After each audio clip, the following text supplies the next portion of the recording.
Hi hello வணக்கம் Bhagirathi blocks welcomes you. எல்லாரும் எப்படி இருக்கீங்க?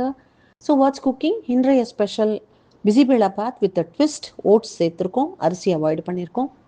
ஓட்ஸை மைக்ரோவேவ் இல்லைன்னா ஸ்டவ் டாப்பில் கொஞ்சம் உப்பு போட்டு தண்ணி விட்டு வேக வச்சு மசிச்சு வச்சுக்கோங்க. பைத்தம்பருப்பை அதே மாதிரி கழுவி மஞ்சப்பொடி போட்டு மசிய வேக வச்சு மசிச்சு வச்சுக்கோங்க.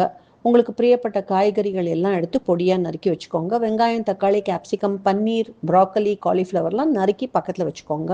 2 பச்சை மிளகாய் கீரி வச்சுக்கோங்க. கடாயில் எண்ணெயும் நெய்யும் சேர்த்து விட்டு ஜீரகம், சோம்பு, பட்டை, லவங்கம், பிரியாணி லீஃப் எல்லாம் போட்டு வதங்கி பச்சை மிளகாயும் போட்டு வெங்காயம், தக்காளி போட்டு கேப்சிகமும் போட்டு நல்லா வதங்கட்டும்.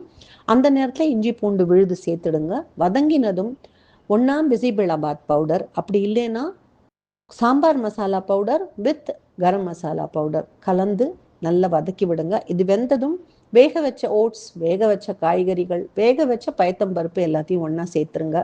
1/2 ஸ்பூன் வெல்லம், 1/2 ஸ்பூன் புளி பேஸ்ட், 1 ஸ்பூன் நெய், தாராளமாக கொத்தமல்லி போட்டு நல்லா பெரட்டி உப்பு தண்ணி அட்ஜஸ்ட் பண்ணி 5 நிமிஷம் சேர்ந்து கொதிக்க விடுங்க. நல்லா தளன்னு கொஞ்சம் தளரவே தான் இருக்கணும். நேரம் ஆக ஆக அது கெட்டிப்படும். அந்த பதத்தில் இறக்கி serve hot with karuvadam or any pappadam, அப்பளம் எதுவாக இருந்தாலும்.